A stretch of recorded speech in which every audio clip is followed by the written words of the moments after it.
Hello everyone. आज के इस वीडियो में हम डिस्कस करेंगे रिलेटिविटी और रेफरेंस फ्रेम क्या होते हैं उसके बारे में डिस्कस करेंगे।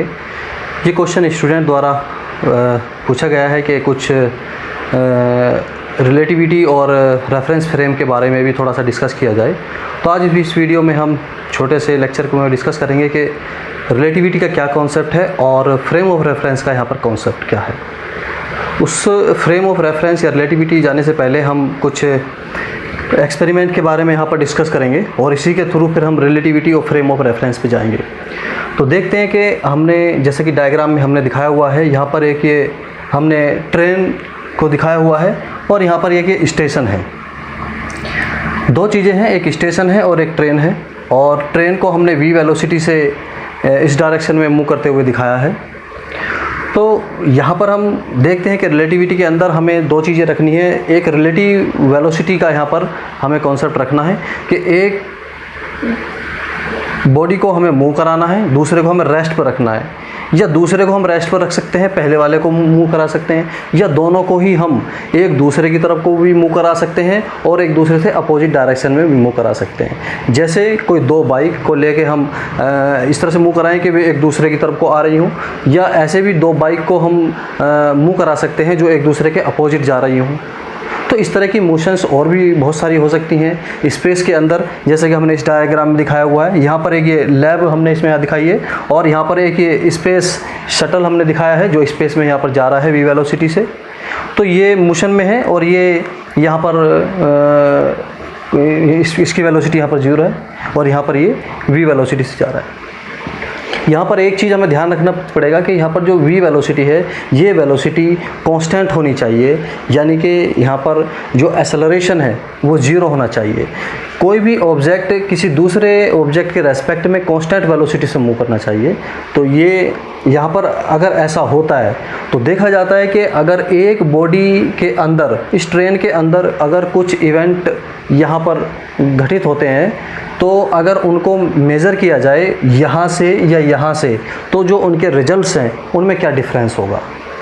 इवेंट से मतलब क्या है? इवेंट से मतलब यह है कि अगर यहाँ पर हमने क्लॉक यहाँ पर हम दिखा रहे हैं कि अगर यहाँ पर कोई पैसेंजर रात को 10 बजे यहाँ पर सो जाता है और सुबह 5 बजे वो उठता है, तो अगर पैसेंजर अपनी घड़ी में सुबह 5 बजे उठकर देखता है तो वो 10 से 5 बजे तक का जो समय है यानी कि 7 घंटे बताएगा कि उसने वो 7 घंटे की नींद उसने ट्रेन में ली है। तो ये यहाँ से यहाँ पर अगर वो इस ट्रेन के अंदर बैठा हुआ है तो ये बता रहा है कि उसने 5 घंटे की नींद ली है। लेकिन अगर ये v वेलोसिटी से मूव कर रहा है और ये वेलोसिटी काफ़ी हाई वेलोसिटी है, तब यहाँ पर स्टेशन से अगर उस टाइम को नोट किया जाए, उसके सोने का टाइम को नोट किया जाए, तो देखते हैं कि इसके रिजल्ट्स में और इसके रिजल्ट्स में अंतर आता है। तो इसी को हम रिलेटिविटी इफ़ेक्ट बोलते हैं कि अगर कोई दो ऑब्जेक्ट किसी वेलोसिटी के साथ वे मूव कर रहे हैं और एक ऑब्जेक्ट यहाँ पर उसको हमने फिक्स किया हुआ है, दूसरे को मूव कराया हुआ है, तो एक तरीके से देखते हैं कि उनके बीच में एक रिलेटिव मोशन है। उस रिलेटिव मोशन की वजह से जो यहाँ पर इवेंट होते हैं एक बॉडी के अंदर, या हम ट्रेन के अंदर जो बैठे पैसेंजर्स हैं उस इवेंट को नोट कर रहे हैं, और जो स्टेशन पर बैठे हुए जो वहाँ के ऑफिसर्स हैं वे उस इवेंट के मेजरमेंट कर रहे हैं, तो उनके रिजल्ट्स में अंतर आता है।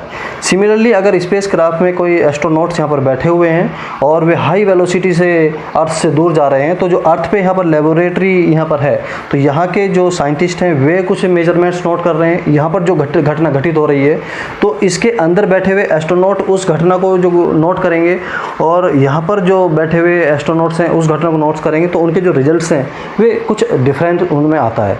तो ये डिफरेंस को ही हम रिलेटिविटी इफ़ेक्ट बोलते हैं।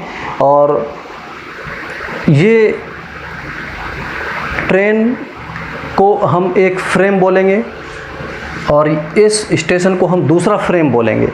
यानी कि यहाँ पर जो बैठे हुए पैसेंजर्स हैं वे अब ट्रेन के अंदर ही कोई भी घटना घटित हो रही है, वो मेजरमेंट जो भी हो रहे हैं टाइम का है, या हमने यहाँ पर कोई रोड रखी है उसकी लेंथ, रोड को उसी लेंथ के पैरेलल हमने मूव कराया है और उसकी लेंथ को मेज़र किया जा रहा है यहाँ से ट्रेन के अंदर बैठकर, और एक स्टेशन से उस लेंथ को यहाँ से रिकॉर्ड किया जा रहा है। तो इनके रिजल्ट्स में यहाँ पर देखते हैं कि अंतर आता है।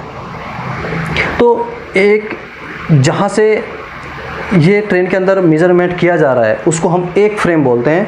और इससे अलग अगर कहीं और जगह पर मेजरमेंट किया जा रहा है जो कि वेलोसिटी जिसकी जीरो है, जो मोशन में नहीं है, केवल एक ही मोशन में है, तो यहाँ पर जो मेजरमेंट किया जा रही है दूसरा फ्रेम यहाँ पर हम इसको बोलते हैं। यानी कि स्पेस शटल के अंदर बैठे हुए जो एस्ट्रोनॉट हैं वे अपने आप में एक फ्रेम में बैठे हुए हैं, और जो लेबोरेटरी में बैठे हुए हैं लोग, साइंटिस्ट हैं, वे मेजरमेंट कर रहे हैं तो वे अलग फ्रेम में यहाँ पर बैठे हुए हैं। तो फ्रेम का यहाँ पर क्या कंसेप्ट है? फ्रेम मतलब वो होता है कि जहाँ पर कोई घटना घटित हो रही है वहाँ से मेजरमेंट लिया जाए तो वो उनके लिए अपना एक फ्रेम हो गया। अगर उस घटना को मेज़रमेंट करने के लिए कोई दूसरे फ्रेम से हम मेज़र कर रहे हैं तो वहाँ पर वो दूसरा फ्रेम हो जाता है। तो ये जो मेज़रमेंट्स हैं कि हम इस फ्रेम से इस फ्रेम के मेज़रमेंट देखें या इस यहाँ के मेज़रमेंट यहाँ से हम नापें तो उन रिजल्ट्स में कोई डिफरेंस यहाँ पर आता है। तो ये जो रिजल्ट्स का डिफरेंस है ये रिलेटिविटी में हमारा आता है।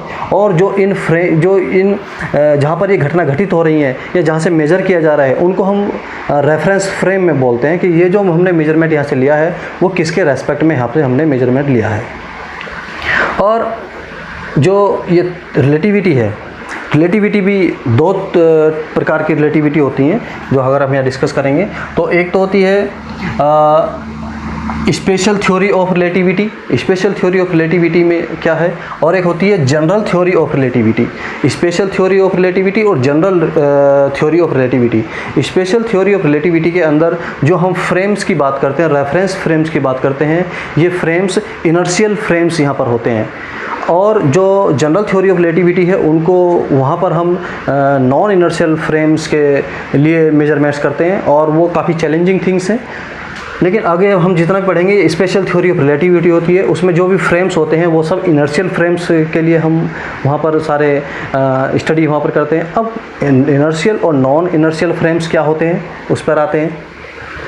अगर दो फ्रेम्स के बीच में जो रिलेटिव मोशन अगर हम देखते हैं और जो ये फ्रेम है ये कांस्टेंट वेलोसिटी से मूव करता है, यानी कि वहाँ पर एक्सेलरेशन जीरो होता है, तब ऐसे फ्रेम्स को हम इनर्शियल फ्रेम्स बोलते हैं। तो स्पेशल थ्योरी ऑफ रिलेटिविटी के अंदर हम इनर्शियल फ्रेम्स के साथ स्टडी करेंगे और इनर्शियल फ्रेम्स को हम देखते हैं कि वहाँ पर वो कांस्टेंट वेलोसिटी से मूव करता है, यानी कि वहाँ पर एक्सेलरेशन जीरो होता है। और स्पेशल थ्योरी ऑफ रिलेटिविटी जिसने स्पेशल थ्योरी ऑफ रिलेटिविटी दी थी ग्रेट साइंटिस्ट आइंस्टीन, 1905 में इनका ये यहाँ पर कॉन्सेप्ट आया था। और उन्होंने पूरी स्पेशल थ्योरी ऑफ रिलेटिविटी को दो कॉन्सेप्ट पे उन्होंने यहाँ पर रखा था। उन्होंने पहला कॉन्सेप्ट दिया था और ये कॉन्सेप्ट कहलाते हैं कि postulates of special theory of relativity. पहला पोस्टुलेट है laws of physics holds true in all inertial frame of reference. जितने भी फिजिक्स के लॉज हैं वे सभी इनर्शियल फ्रेम्स में वहाँ पर लागू होंगे। और जो स्पीड ऑफ लाइट है in vacuum remain same in all inertial frame of reference. जो लाइट की स्पीड है और जो हाईएस्ट स्पीड होती है वो सभी इनर्शियल फ्रेम ऑफ रेफरेंस में वैक्यूम में सेम होगी। तो ये पूरी स्पेशल थ्योरी ऑफ रिलेटिविटी दो पोस्टुलेट्स पे बेस है जो यहाँ पर हमने देखा। तो अभी हमने देखा कि रिलेटिविटी क्या है। रिलेटिविटी क्या है? जब दो ऑब्जेक्ट्स या दोनों मोशन में हो या एक मोशन में हो, एक वहाँ पर रेस्ट में हो, दूसरा मोशन में हो और वेलोसिटी कांस्टेंट हो इनर्शियल फ्रेम्स के साथ, वहाँ पर हम इसको देखेंगे। तब इसमें लिए गए मेजरमेंट्स और यहाँ से लिए गए मेजरमेंट्स में अंतर आता है। तो इसी को हम स्पेशल थ्योरी ऑफ रिलेटिविटी बोलते हैं। अब वो अंतर कैसा होता है आइए उस पर थोड़ा हम यहाँ पर डिस्कस करते हैं। मान लेते हैं कि ये ट्रेन है और इस ट्रेन में एक घटना घटित हो रही है, या हम कहेंगे घटना क्या होती है। मान लिया यहाँ पर कोई लेंथ रखी है, रोड रखी है जिसकी लेंथ L है और ये लेंथ की जो रोड की लेंथ है उसी डायरेक्शन में ये ट्रेन मूव कर रही है। तो अगर यहाँ से स्टेशन से हम इसकी लेंथ को देखें तो मान लिया कि अगर हम इसको इस तरह से भी दिखा सकते हैं। मान लिया ये एक फ्रेम ये है और दूसरा फ्रेम ये है, ये फ्रेम S है, दूसरा S प्राइम ये फ्रेम यहाँ पर है। ये इसमें घटना अगर कोई घटित हो रही है, इसको हमने बोला कि ये वाला फ्रेम एस प्राइम है और ये वाला जो फ्रेम है वो एस है। यहाँ पर जो घटना घटित हो रही है और वो जो यहाँ से मेज़रमेंट की जा रही है इस वाले फ्रेम्स के से, तो उसको हम प्रॉपर मेज़रमेंट्स बोलते हैं। यानी कि यहाँ से जो लेंथ मेजर की जाएगी वो प्रॉपर लेंथ आएगी, या यहाँ से जो टाइम नोट किया जाएगा वो प्रॉपर टाइम आएगा। और अगर यहाँ से हम इन घटनाओं को मेज़र करते हैं तो वो इम्प्रॉपर लेंथ कहलाएगी या इम्प्रॉपर टाइम वहाँ पर कहलाएगा।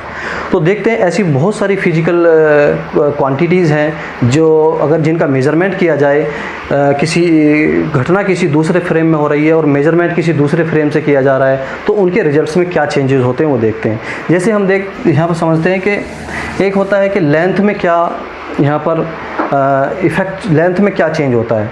तो लेंथ में जो चेंज होता है उसको लेंथ कॉन्ट्रैक्शन यहाँ पर बोलते हैं कि लेंथ क्या हो जाती है, वो कॉन्ट्रैक्ट हो जाती है। अगर हम यहाँ पर इसकी लेंथ नापें, ये L है और यहाँ पे लेंथ नापें, तो वो देखते हैं कि यहाँ से जो लेंथ नापी गई है वो कुछ कम होकर आती है, यानी कि लेंथ कॉन्ट्रैक्ट होकर यहाँ पर आती है। अगर ये 10 मीटर की यहाँ पर रोड इसमें रखी हुई है और it is moving with very high velocity v, then हम देखते हैं कि जो इसकी लेंथ है वो 10 मीटर से थोड़ी कम यहाँ पर हमें मिलती है।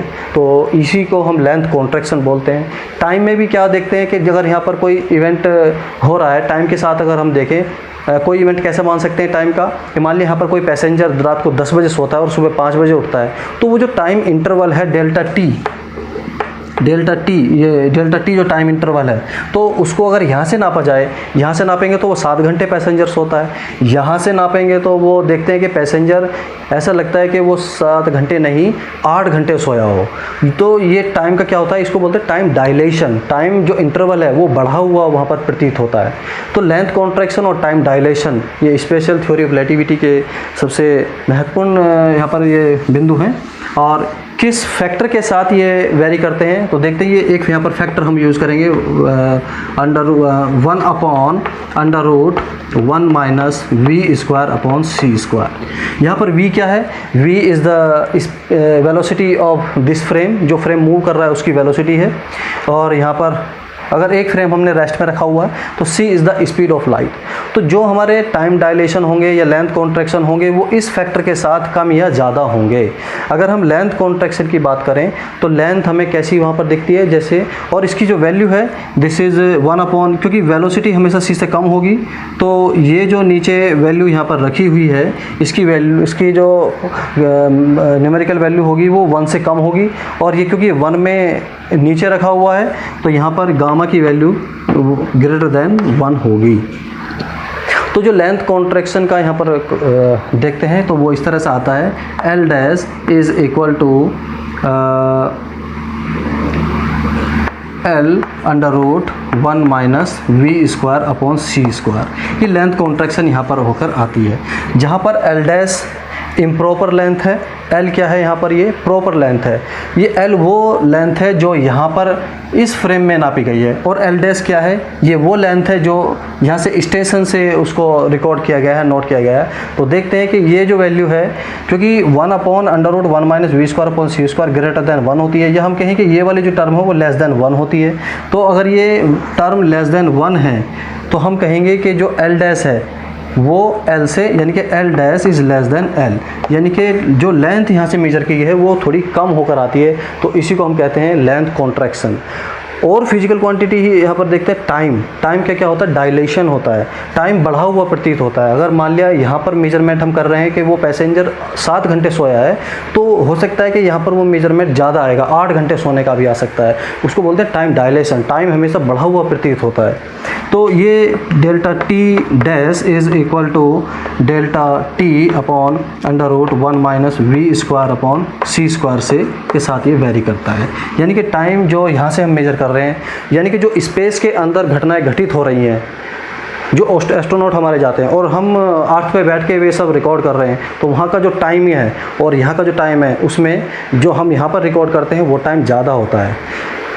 हम पढ़ते भी आए हैं कि ऐसे देखते हैं कि कोई स्पेस के अंदर अगर कोई एस्ट्रोनॉट 6 महीने के लिए वहाँ पर रहकर आता है, तो या 2 साल के लिए वहाँ पर रहकर आता है, तो वहाँ पर जो एस्ट्रोनॉट अपना टाइम रिकॉर्ड कर रहा है और नीचे बैठे हुए जो अर्थ पर साइंटिस्ट हैं वे अपना टाइम रिकॉर्ड कर रहे हैं, तो जो नीचे अर्थ पर टाइम है वो ज़्यादा होता है और जो वहाँ पर है वो कम रिकॉर्ड कर रहे हैं। जब वे नीचे आते हैं तो उनको लगता है कि हम तो 2 साल ही रहकर आए हैं, लेकिन यहाँ के हिसाब से लगा कि वो 3 साल हो गए हैं। तो इस तरह का ये जो कंसेप्ट है ये टाइम डायलेशन के अंदर आता है। ऐसी और भी बहुत सारी फिजिकल क्वांटिटीज़ हैं जो रिलेटिविटी का जिस पर इफ़ेक्ट पड़ता है। जैसे अगली फिजिकल क्वांटिटी है मास। मास भी रिलेटिविटी के साथ वेरी करता है और ये m is equal to m0/√1 - v² के साथ यहाँ पर ये वेरी करता है। मान लें m0 is the rest mass और m इज़ द मूविंग मास, कि यहाँ पर अगर कोई मास, कोई हम वेट यहाँ पर ले रहे हैं जो फ्रेम v वेलोसिटी से मूव कर रहा है और इसके मेजरमेंट को अगर हम यहाँ पर लें तो वो m0 है और ये प्रॉपर वेट है। अगर इसकी रिजल्ट को हम यहाँ से देखें, किसी रेस्ट फ्रेम से देखें तो वो m आता है और ये पर इसकी वैल्यू जो निकल के आती है वो ये इसके साथ आती है। लगता है कि जैसे मास उसका बढ़ा हुआ यहाँ पर लग रहा हो, तो मास बढ़ा हुआ प्रतीत होता है। मोमेंटम की बात करें तो momentum p equal to M V यहाँ पर होता है। m is the moving mass. Moving mass को हम यहाँ पर रख सकते हैं, यानी कि उसका मोमेंटम भी वहाँ पर बढ़ा हुआ प्रतीत होता है। या अगर हम एनर्जी की बात करें, ये भी वेरी करती है। ये और radius of the charge particle in magnetic field. अगर हम ये करें कि अगर कोई ये स्पेस के अंदर हम कोई मेजरमेंट कर रहे हैं और मैग्नेटिक फील्ड के में हमने वहाँ पर किसी चार्ज पार्टिकल को v वेलोसिटी से मैग्नेटिक फील्ड में 90 के एंगल पे इसमें एंटर कराया है, तो इस पर लगने वाला जो फोर्स है वो इसको एक सर्कुलर पाथ पर इसको मूव कराएगा। तो सर्कुलर पाथ में, जैसे कि हमने पीछे कुछ वीडियो में पहले भी डिस्कस किया था कि अगर हम किसी चार्ज पार्टिकल को किसी मैग्नेटिक फील्ड में फील्ड की डायरेक्शन के 90 एंगल पे उसके परपेंडिकुलर डायरेक्शन में उसको एंटर कराएं तो वो एक सर्कुलर पाथ वहाँ पर गेन करती है। लेकिन अगर ये रेडियस हम स्पेस वाले फ्रेम से नापें और या जो ग्राउंड पे लेबोरेटरी फ्रेम यहाँ पर है उससे नापें, तो जो इसकी रेडियस है और यहाँ से नापी गए रेडियस में क्या फ़र्क आता है। क्योंकि हमने फॉर्मूला निकाला था r equal to mv/qb। q charge of the particle है, b is the magnetic field है। तो यहाँ पर देखते हैं कि जो इसकी रेडियस है वो m के साथ डायरेक्टली प्रोपोर्शनल है। m इंक्रीज़ करेगा तो रेडियस भी इंक्रीज़ करेगी।